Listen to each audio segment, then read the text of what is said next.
Davy. Awesome. Welcome to Davy's Awesome Wrestling, where we review wrestling and things, all from the perspective of a fan, not an insider. This week, doing an old documentary, one I've been meaning to get to for a while, one that I feel like every fan of wrestling history should get to. This documentary came out in 2007, The Triumph and Tragedy of World-Class Championship Wrestling. It opens with Fritz von Erich, who would become the promoter and owner of World-Class Championship Wrestling. Before that happened, how he was an athlete, he was almost in the Olympics, but at that point in time, there was a rule you could not be married and be in the Olympics, and he had gotten married. So instead, he tried other avenues, had other jobs supporting his family, and fell into wrestling, like a lot of big athletes did. Wrestled around for a while under his real name, Jack Atkinson, and eventually moved to Niagara Falls, had children, his first two children, Jack and Kevin, and they went into how sadly his first child, Jack, was accidentally electrocuted and died as a child. So through the midst of this, just dealing with this, he went back to Dallas under the name Fritz von Erich. At the time, there was still tension between us and Germany. He was a perfect heel, and he was the best heel. He even came up with the Claw, which is an iconic move that they give a lot of wrestlers. And it works if you've got ridiculously big hands. And it had the surviving von Erich brother, Kevin, talking about what it was like growing up, fishing, hunting, having a lot of fun on their little ranch, and leading into Kevin, David, and Kerry getting into World-Class Championship Wrestling. By that point, Fritz had become majority owner and was running it out of the Sportatorium.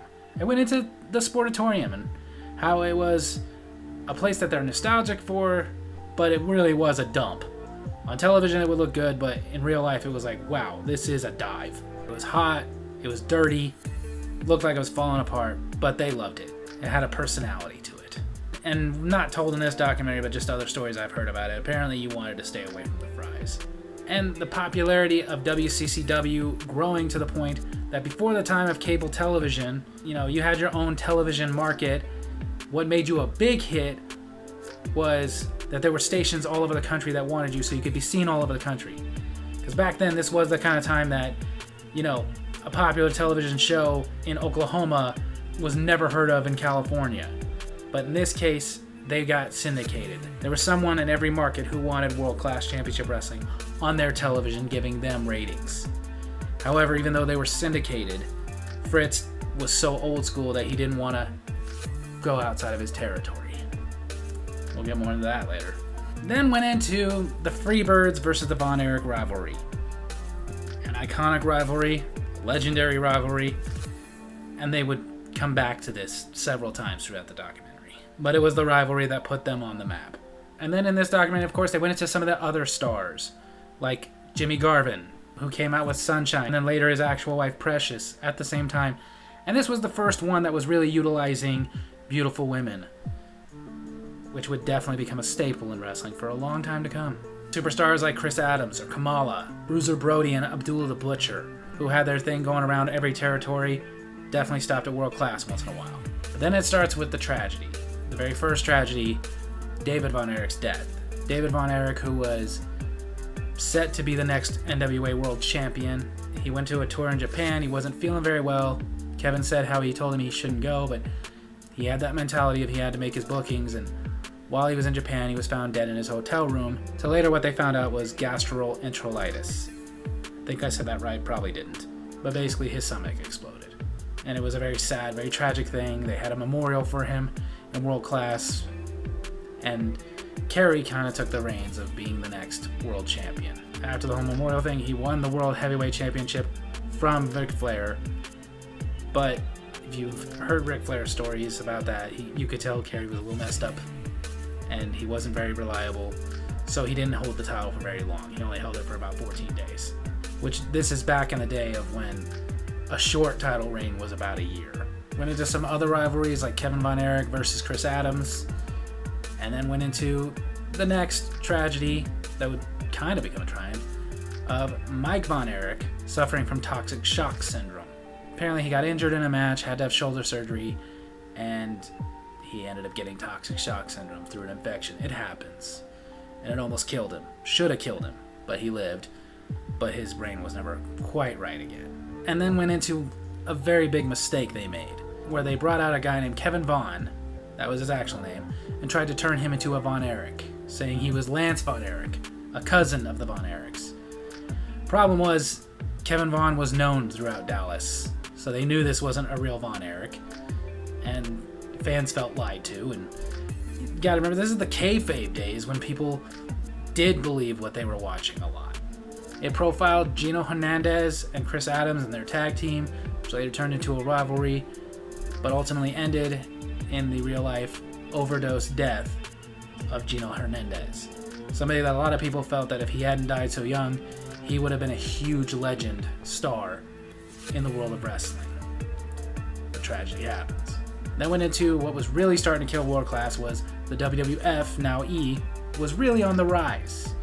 Because whereas Fritz Von Erich had that old school mentality of like, we gotta stick to our territory, let's not get into other people's territories, Vince McMahon did not have that mindset. He came to compete. His territory, he wanted to be global, not regional. And not only were they rising, but at the same time, World Class Championship Wrestling goes on the outs with the National Wrestling Alliance because Fritz Von Erich was frustrated over them not giving Kerry Von Erich another shot at the title.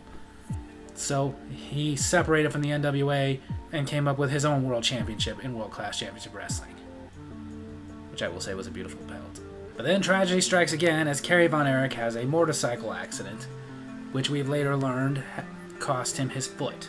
But we didn't know this for a long time. He just continued to wrestle as if everything was fine. And honestly, they said that he lost a step. I never saw him personally in those days, so even with him losing a step, he was still one of the best wrestlers. But then went into yet another tragedy. Mike Von Erich never quite being the wrestler that his brothers were, plus his brain injury, committed suicide. And then it went into what I personally feel was WCCW and AWA's and CWA's biggest blunder, Super Clash 3. Vince McMahon had talked about it. Those three guys trying to get a show together, and they couldn't even decide on lunch together, let alone a pay-per-view. But Super Clash 3 unified the AWA and World Class Championship Wrestling champions, Jerry Lawler versus Kerry Von Erich, in a way that ended that was just very... If I was a fan watching at that time, would have felt gypped.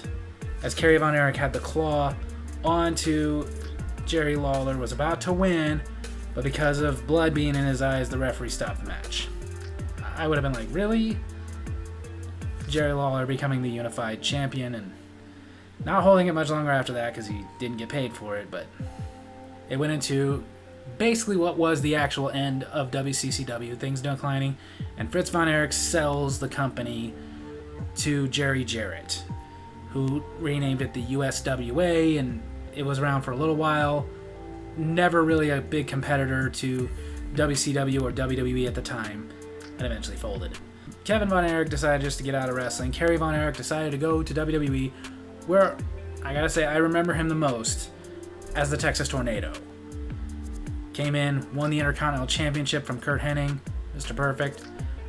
One of my favorites at the time, but sadly, again, this tragedy keeps striking as their youngest Von Erich brother, one who wanted to be a wrestler but just really was not built for it.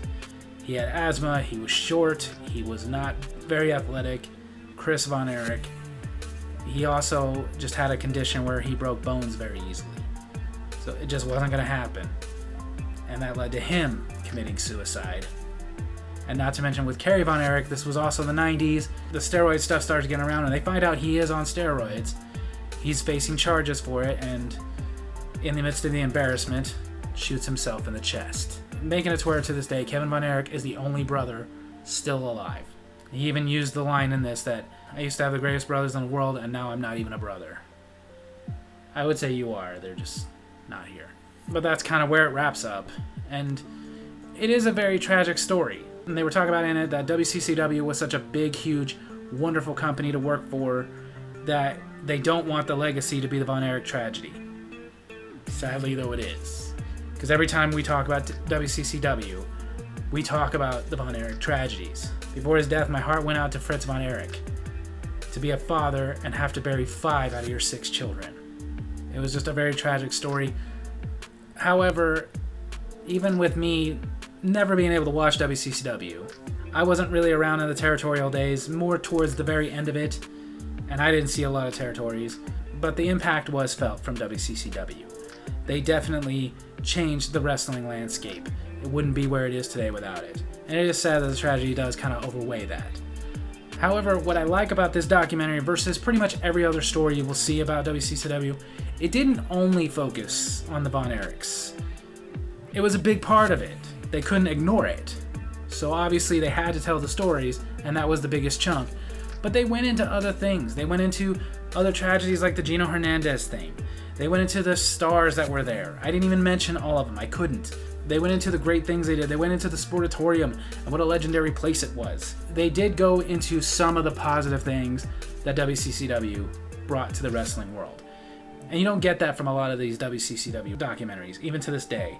So on that note, if you really do want to see the impact of what WCCW had on modern day wrestling, then I definitely recommend, if you're going to check out one documentary, you check out this one, The Triumph and Tragedy of World Class Championship Wrestling.